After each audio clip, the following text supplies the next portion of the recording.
Every year in the United States alone, 2,077,000 couples make a legal and spiritual decision to spend the rest of their lives together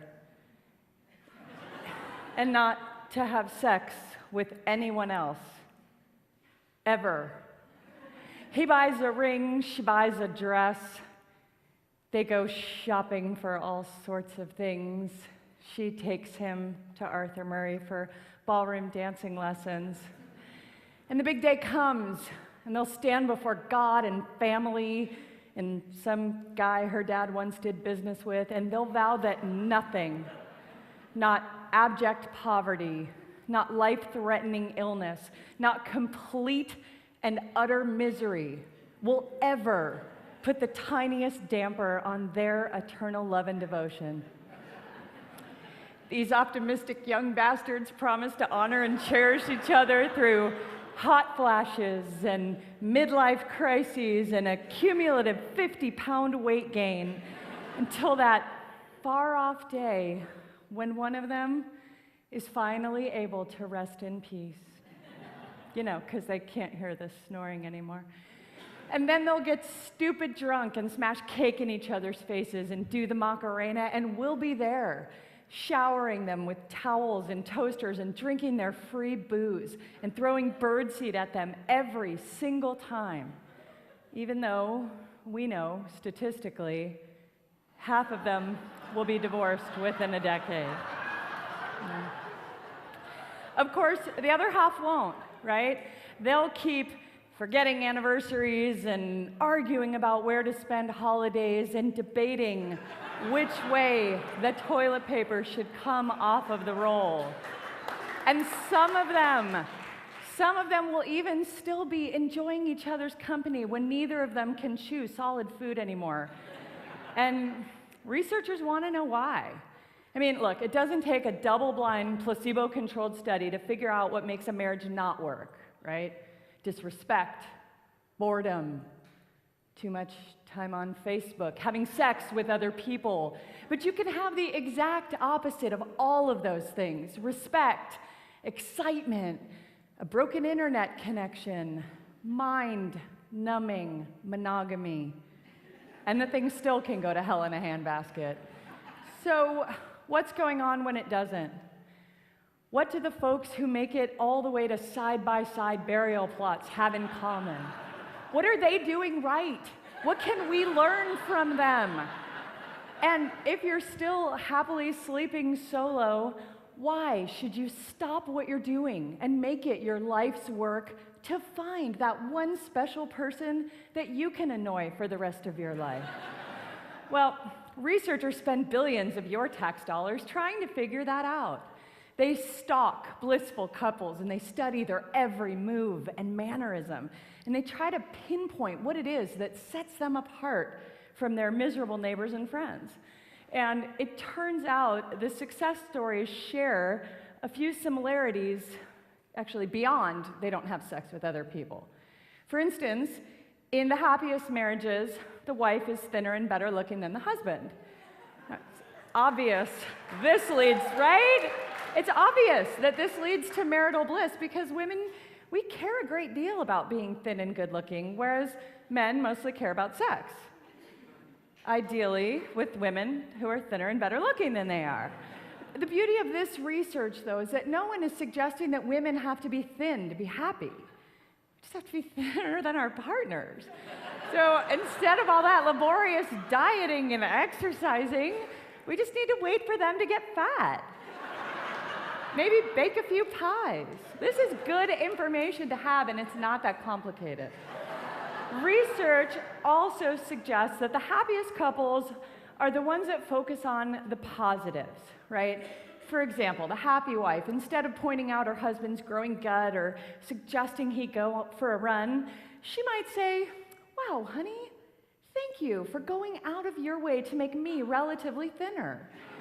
These are couples who can find good in any situation. Yeah, it was devastating when we lost everything on that fire.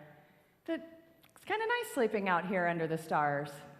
And it's a good thing you've got all that body fat to keep us warm. One of my favorite studies found that the more willing a husband is to do housework, the more attractive his wife will find him. Because we needed a study to tell us this.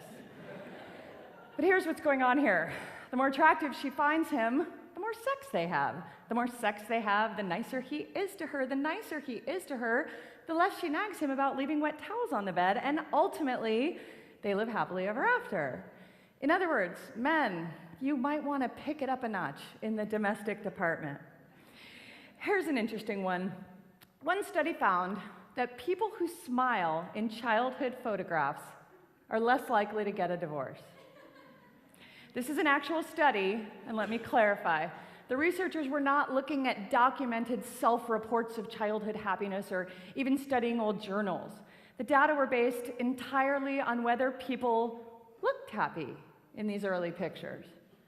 Now, I don't know how old all of you are, but when I was a kid, your parents took pictures with a special kind of camera that held something called film. And by God, film was expensive. Yeah, they didn't take 300 shots of you in that rapid-fire digital video mode and then pick out the nicest, smiliest one for the Christmas card. Oh, no. They dressed you up, they lined you up, and you smiled for the fucking camera like they told you to, or you could kiss your birthday party goodbye. But still, I have a huge pile of fake happy childhood pictures, and I'm glad they make me less likely than some people to get a divorce. So, what else can you do to safeguard your marriage? Do not win an Oscar for Best Actress. I'm serious. Bette Davis, Joan Crawford, Halle Berry, Hilary Swank, Sandra Bullock, Reese Witherspoon, all of them single soon after taking home that statue. They actually call it the Oscar curse. It is the marriage kiss of death and something that should be avoided. And it's not just successfully starring in films that's dangerous.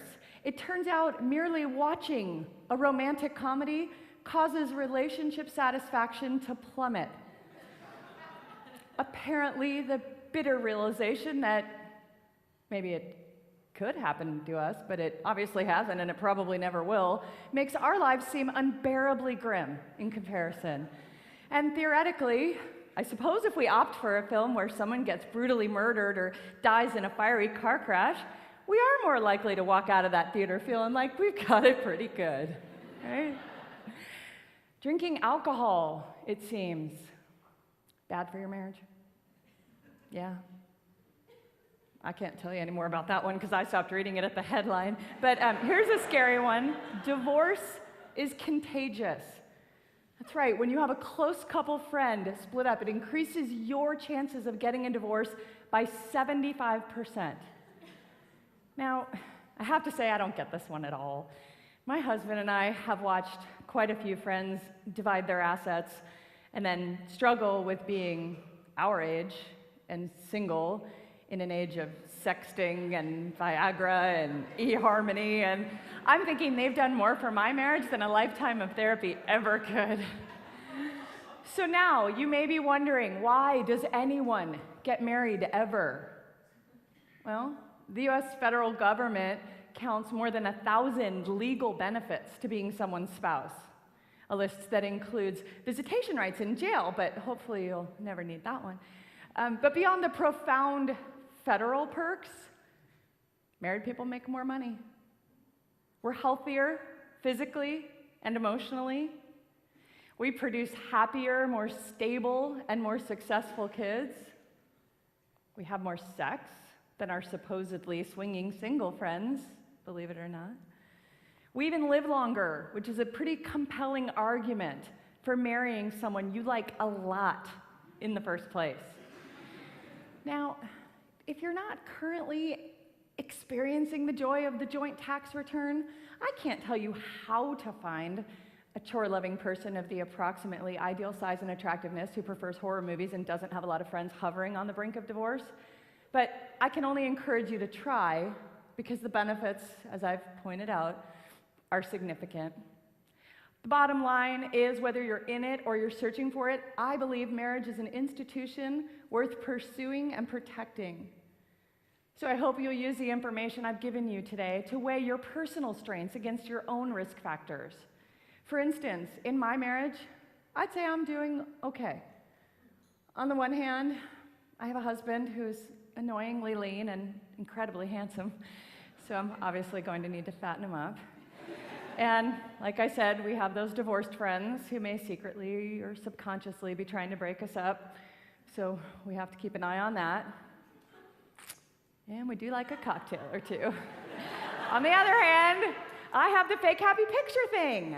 And also, my husband does a lot around the house and would happily never see another romantic comedy as long as he lives. So I've got all those things going for me. But just in case, I plan to work extra hard to not win an Oscar anytime soon. And for the good of your relationships, I would encourage you to do the same. I'll see you at the bar.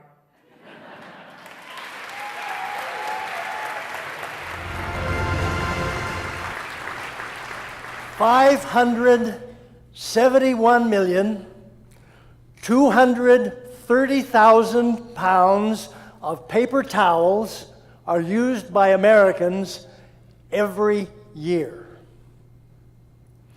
If we could, correction, wrong figure, 13 billion used every year. If we could reduce the usage of paper towels, one paper towel per person per day, 571,230,000 pounds of paper not used.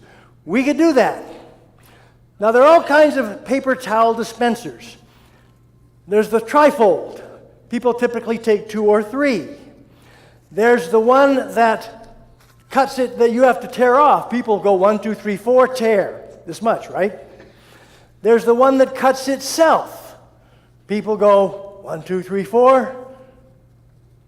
Or there's the same thing, but recycled paper. You have to get 5 of those because they're not as absorbent, of course. The fact is, you can do it all with one towel. The key, 2 words.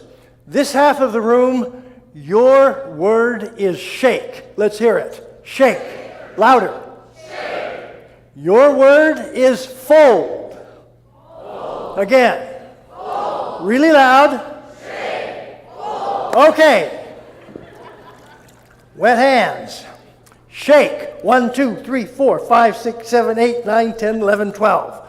Why 12? 12 apostles, 12 tribes, 12 zodiac signs, 12 months. The one I like the best is the biggest number with 1 syllable. Trifold. Fold. Dry.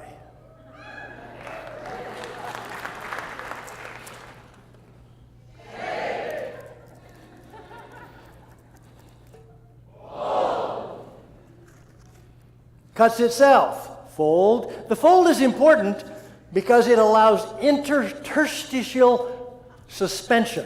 You don't have to remember that part, but trust me.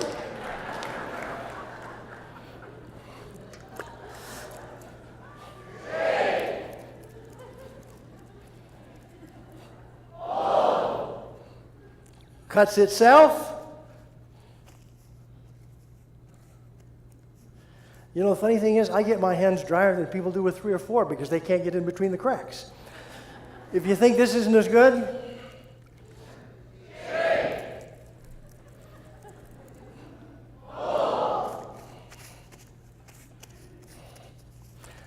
now, there's now a real fancy invention. It's the one where you wave your hand and it kicks it out. It's way too big a towel. Let me tell you a secret. If you're really quick, and I can prove this, this is half a towel from the dispenser in this building. How? As soon as it starts, you just tear it off. And it's smart enough to stop, and you get half a towel.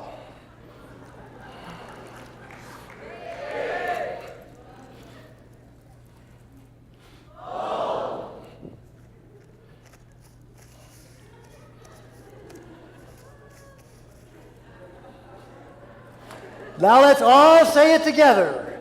Shake, fold. You will, for the rest of your life, remember those words every time you pick up a paper towel.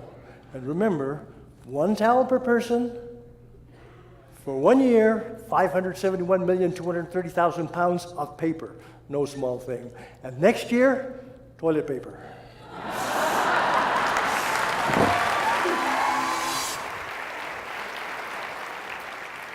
In a moment, I'm going to ask you to stand up, turn to someone you don't know, and begin tickling that person.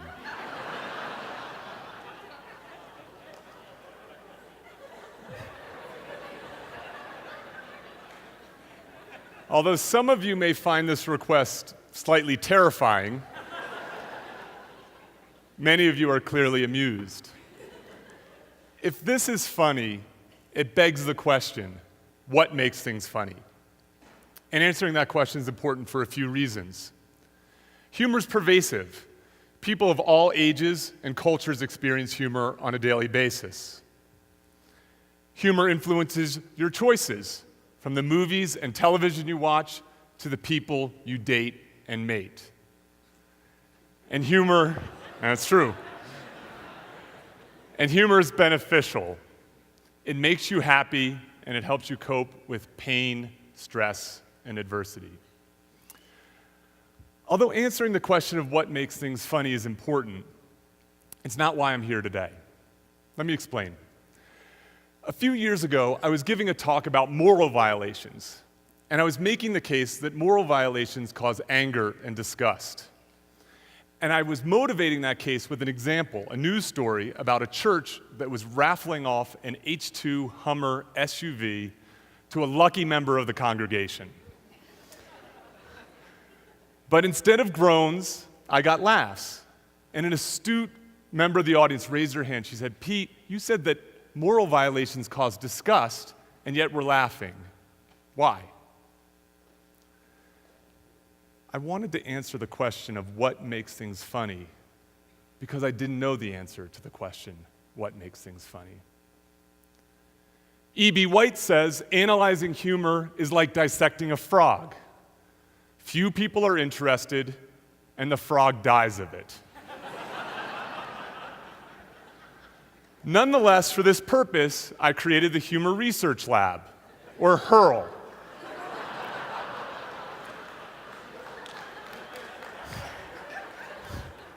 And in the next 10 minutes, I'm going to present a theory of humor, evidence from HURL that supports the theory, and discuss implications for how you can have a more humorous life. Let's start with the theory. Caleb Warren and I have crafted a theory of humor that we call the benign violation theory. The benign violation theory integrates existing humor theory and builds on work by Tom Veitch to say that humor occurs when and only when three conditions are satisfied. A situation is a violation, the situation is benign, and both of those appraisals occur simultaneously.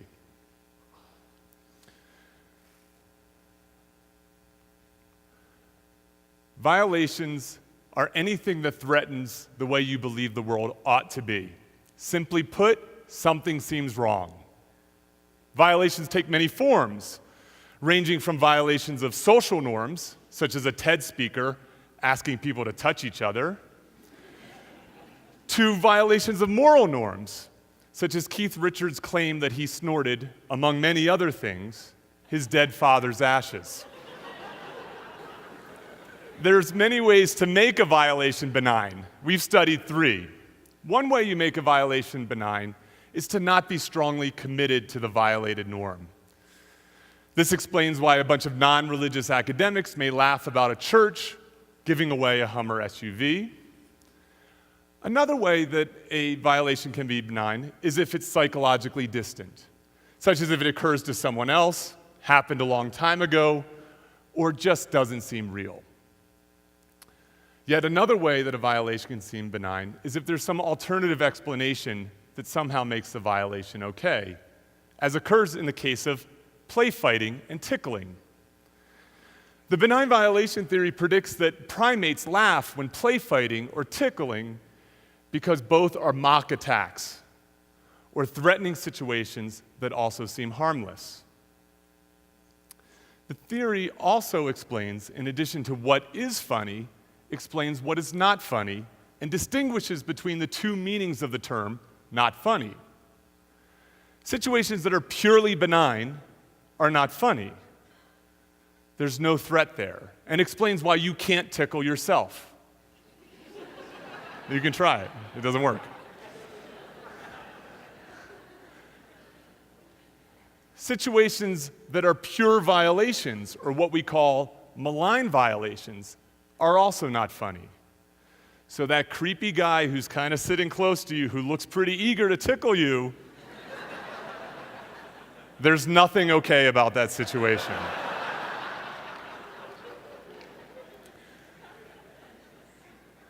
The theory also accounts for other types of physical humor.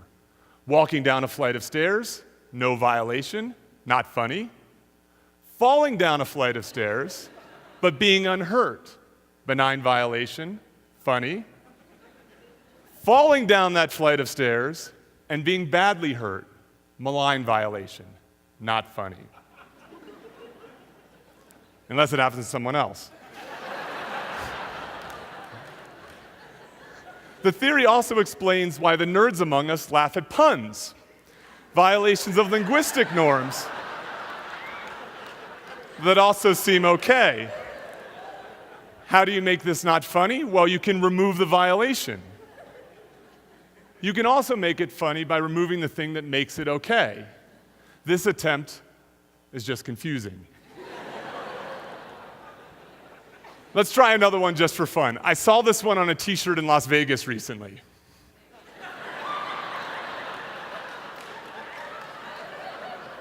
Benign violation.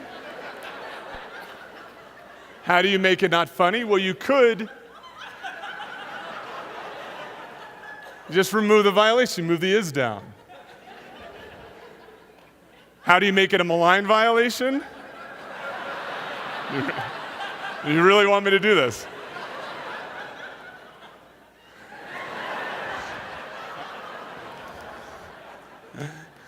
So by now you can see how the benign violation has great explanatory power. It explains nervous laughter, for instance, such as how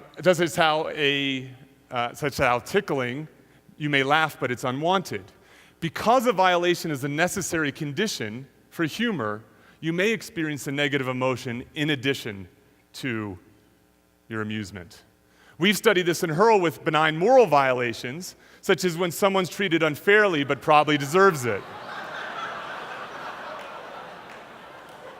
The American who can't figure this out can probably afford to spend the extra dollar. How do you make this not a violation? You just make the prices equal. How do you make it less funny?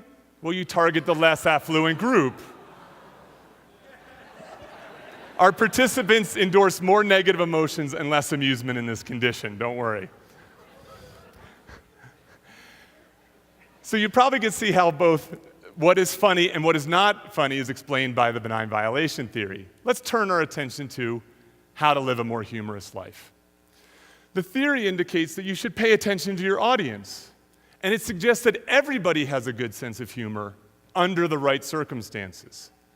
What one person sees as benign, another sees as a benign violation, and another sees as a malign violation.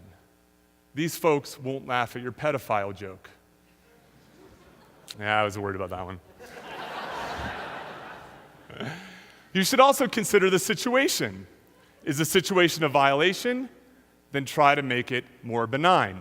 Writers, directors, and comedians have long advocated for the use of distance in doing this. Tragedy is when I cut my finger. Comedy is when you walk into an open sewer and die.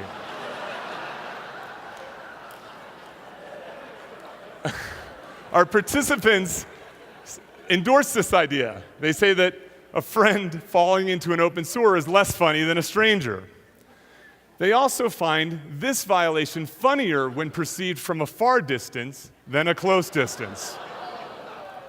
We call this the Silverman strategy. The comedian Sarah Silverman transforms violations into benign violations by making racial and ethnic jokes in a cute, non-serious, non-threatening way. But not all violations will be made funnier by making them more distant.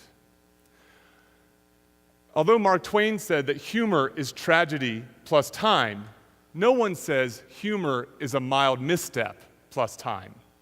And our participants seem to indicate that bringing some mild violations closer makes them funnier. So stumbling on a curb is funnier when it happens to your friend than when it happens to a stranger. This is evidenced by the saying, "You had to be there." And moreover, our participants find this mild violation funnier when perceived up close than from a far perspective. We call this the Seinfeld strategy. Seinfeld transforms normal, everyday situations into benign violations by highlighting what is wrong with them. We finally suggest you consider yourself. Are you like Sarah Silverman, brash over the top? Soften the situation, soften the violations. If you're like Seinfeld, though, more reserved and mild-mannered, concentrate on creating these violations, highlighting them. So you probably by now have figured out I'm not going to ask you to touch each other. But how did I know that that proposition would be funny? Well, first, I started with a violation. It's clearly wrong to ask you to do that. It violates a host of norms. But I had to know that this was going to be benign. Well, first I considered you. I figured you're a pretty open-minded group. You're here to learn new things, experience new things. Okay. I also created distance. I told you this was going to be in the future, not in the present. And lastly, there's an alternative interpretation. I am giving a talk about humor, and so it could make sense to ask you to do this. In short, to make things funny, you want to create a benign violation. That's easier said than done, however. Irma Bombeck said that there's a thin line between laughter and pain, comedy and tragedy, and humor and hurt. Thank you. I should tell you that when I was asked to be here, I thought to myself, well, it's TED, and these TEDsters are, as innocent as that name sounds, these are the philanthropists and artists and scientists who sort of shape our world. And what could I possibly have to say that could be distinguished enough to justify my participation in something like that? And so I thought perhaps a really civilized-sounding British accent might help things a bit. And then I thought, no, I should just get up there and be myself and just talk the way I really talk, because after all, this is the great unveiling, and so I thought I'd come up here and unveil my real voice to you, although many of you already know that I do speak the Queen's English because I am from Queens, New York. But the theme of this session, of course, is invention. And while I don't have any patents that I am aware of, you will be meeting a few of my inventions today. And so I suppose it's fair to say that I am interested in the invention of self or selves. We're all born into certain circumstances with particular physical traits, unique developmental experiences, geographical and historical contexts, but then what? To what extent do we self-construct? Do we self-invent? How do we self-identify? And how mutable is that identity? Like, what if one could be anyone at any time? Well, my characters, like the ones in my shows, allow me to play with the spaces between those questions. And so I've brought a couple of them with me. And, they're very excited. What I should tell you is that they've each prepared their own little TED Talks, so feel free to think of this as Sarah University. Okay. Wonderful. Good evening, everybody. Thank you so very much for having me here today. Thank you very much. My name is Lorraine Levine. And, oh my, there's so many of you. Hi, sweetheart. Okay. Anyway, I am here because of the young girl, Sarah Jones. She's a very nice young black girl. She calls herself black. She's really more like a caramel color if you look at her. But anyway, she has me here because she puts me in her show, what she calls her one-woman show. And you know what that means, of course. That means she takes the credit and then makes us come out here and do all the work. But I don't mind. Frankly, I'm kvelling just to be here with all the luminaries you have attending something like this. You know, really, it's amazing. Not only, of course, the scientists and all the wonderful giants of the industries, but the celebrities. There are so many celebrities running around here. I saw Glenn Close, I saw earlier. I love her. And she was getting a yogurt in the Google Cafe. Isn't that adorable? And so many others you see, they're just wonderful. It's lovely to know they're concerned, you know. And, I saw Goldie Hawn. Oh, Goldie Hawn, I love her too. She's wonderful, yeah. And, you know, she's only half Jewish. Do you know that about her? Yeah. But even so, a wonderful talent. And when I saw her, such a wonderful feeling. Yeah, she's lovely. But anyway, I should have started by saying just how lucky I feel. It's such an eye-opening experience to be here. You're all so responsible for this world that we live in today. You know, I couldn't have dreamed of such a thing as a young girl. And, you've all made these advancements happen, and in such a short time, you're all so young. You know, your parents must be very proud. But I also appreciate the diversity that you have here. I notice it's very multicultural. You know, when you're standing up here, you can see all the different people. It's like a rainbow. You know, it's okay to say rainbow. Yeah, I can't keep up with whether you can say, you know, the different things. What are you allowed to say or not say? I don't want to offend anybody, you know.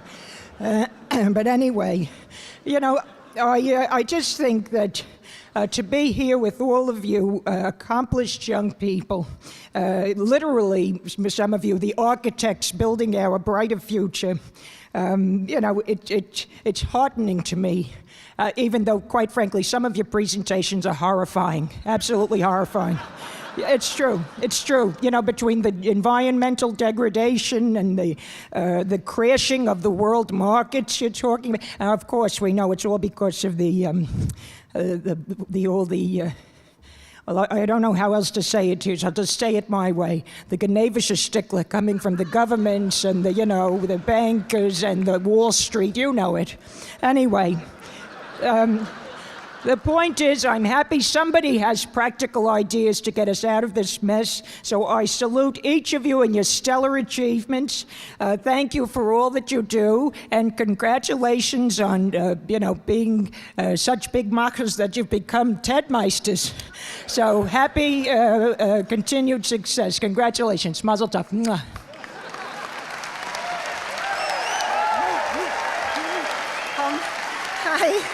Hi. Thank you, everybody.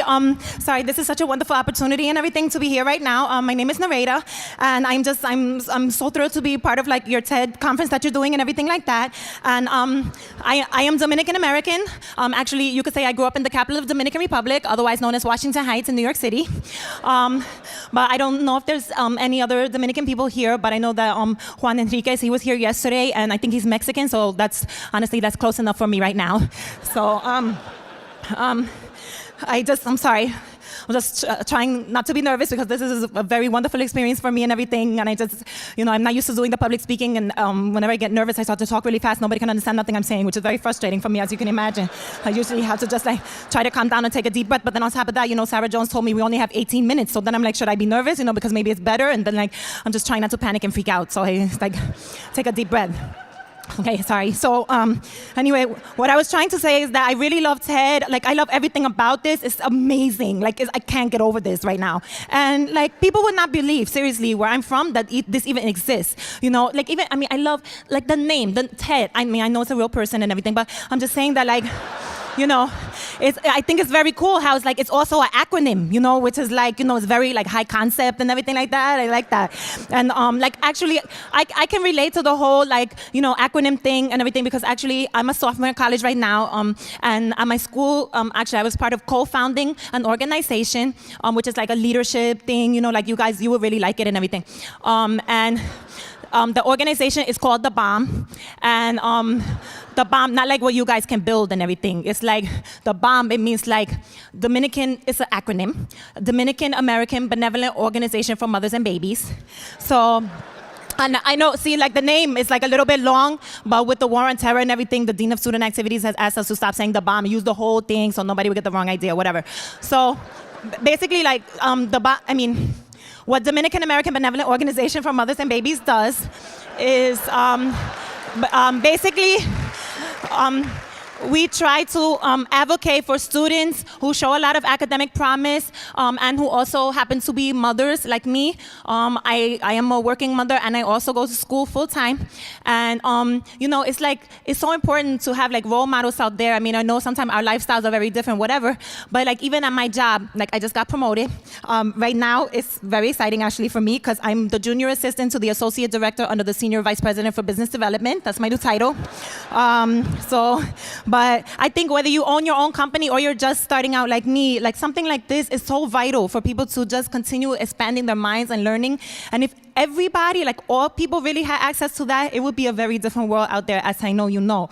So I think all people, we need that. But I mean, especially I look at people like me, you know, like, I mean, Latinos, we're about to be the majority in like 2 weeks. So like we deserve just as much to be part of the exchange of ideas as everybody else. So I am very happy that you are, you know, doing this kind of thing, making the talks available online. That's very good. I love that. And I love you guys. I love TED. And if you don't mind, privately now, in the future, I'm going to think of TED as an acronym for Technology, Entertainment, and Dominicans. Thank you very much.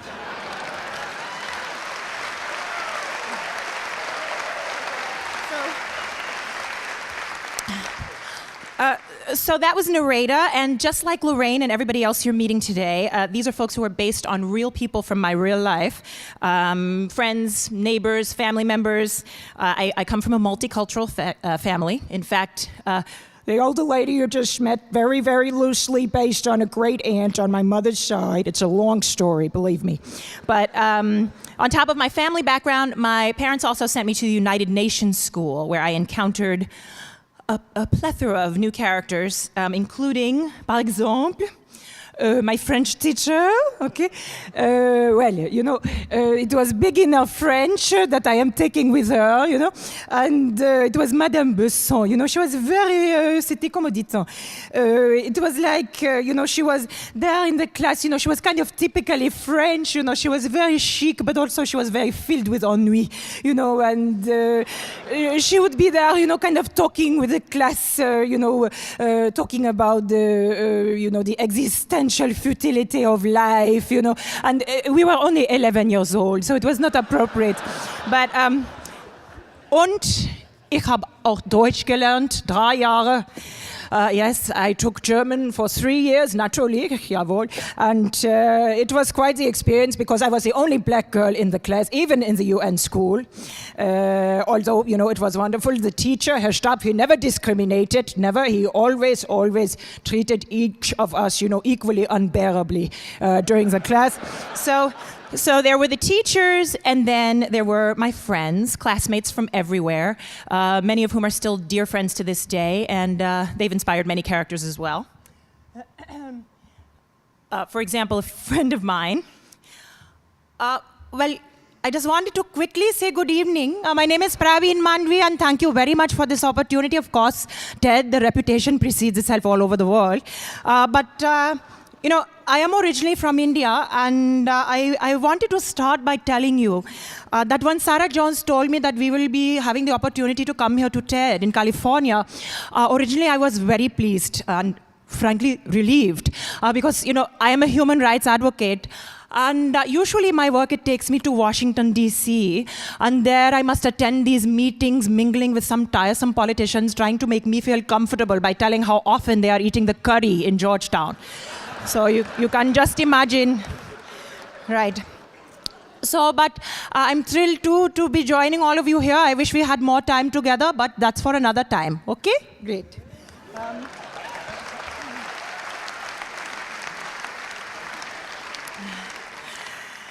And sadly, I don't think we'll have time for you to meet everybody I brought, but I'm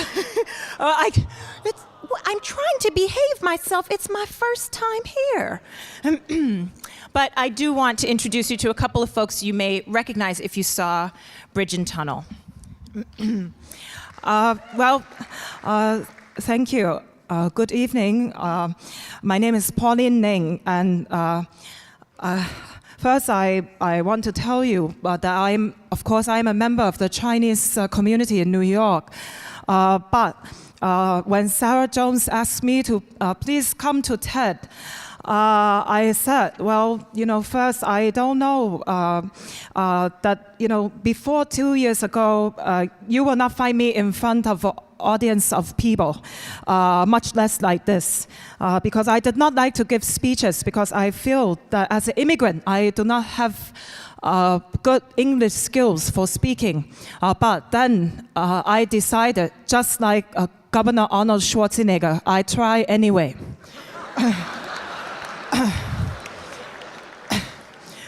My daughter wrote that. She told me, always start your speech with humor. But my background, I want to tell you a story only briefly. My husband and I, we brought our son and daughter here in the 1980s to have the freedom we could not have in China at that time. And we try to teach our kids to be proud of their tradition, but it's very hard.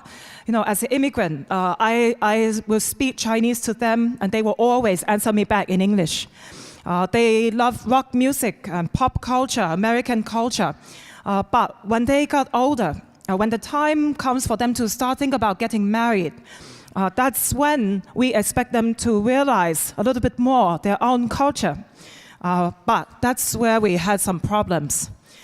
My son, he says he is not ready to get married, and he has a sweetheart, but she is American woman, not Chinese. It's not that it's bad, but I told him, what's wrong with a Chinese woman? But I think he will change his mind soon. So then I decide, instead, I will concentrate on my daughter. The daughter's marriage is very special to the mom. But first, she said she's not interested. She only wants to spend time with her friends, and then at college, it's like she never came home, and she doesn't want me to come and visit. So I said, what's wrong in this picture? So I accused my daughter to have like a secret boyfriend. But she told me, Mom, you don't have to worry about boys because I don't like them. And I said, yes, men can be difficult, but all women have to get used to that. She said, no, Mom, I don't like boys. I like girls. I am lesbian. So I always teach my kids to respect American ideas, but I told my daughter this is one exception. That she is not gay, she is just confused by this American problem. But she told me, Mom, it's not American. She said she is in love with a nice Chinese girl. So these are the words I am waiting to hear, but from my son, not my daughter. But at first, I did not know what to do, but then over time, I have come to understand that this is who she is. So even though sometimes it's still hard, I will share with you that it helps me to realize society is more tolerant, usually because of places like this, because of ideas like this, and people like you with an open mind. So I think maybe TED, you impact people's lives in ways maybe even you don't realize. So for my daughter's sake, I thank you for your ideas worth spreading. Thank you. 谢谢.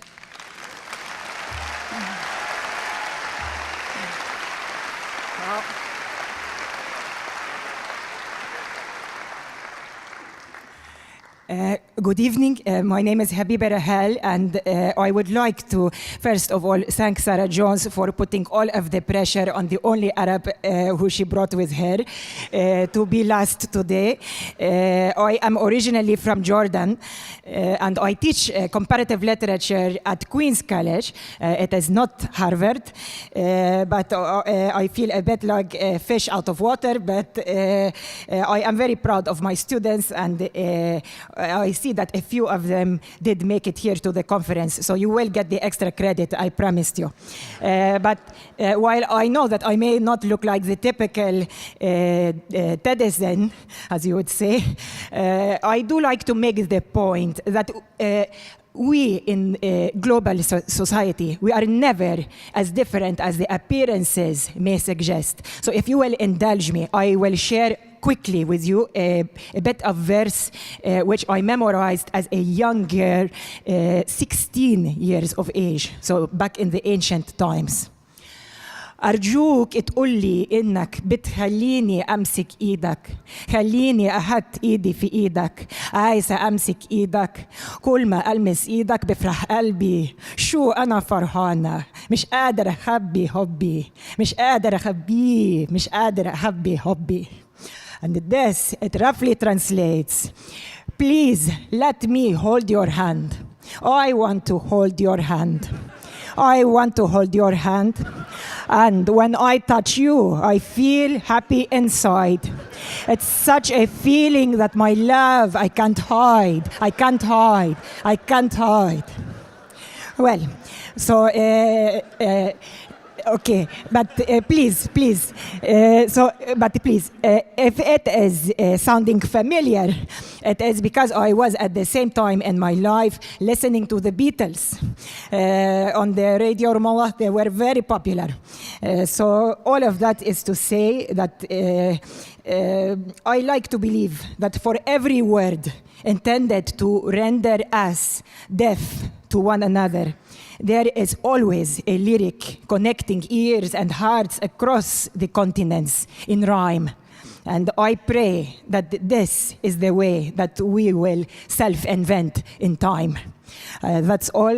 Shukran. Thank you very much for the opportunity. Okay, great.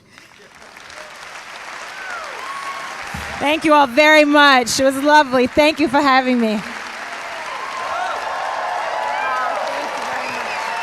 Thank you very, very much. I love you. Thank you. Well, you have to let me say this. Thank you. I want to thank Chris and Jacqueline and just everyone for having me here. It's been a long time coming, and I feel like I'm home, and I know I've performed for some of your companies, or some of you have seen me elsewhere, but this is honestly one of the best audiences I've ever experienced. The whole thing is amazing, and so don't you all go reinventing yourselves anytime soon.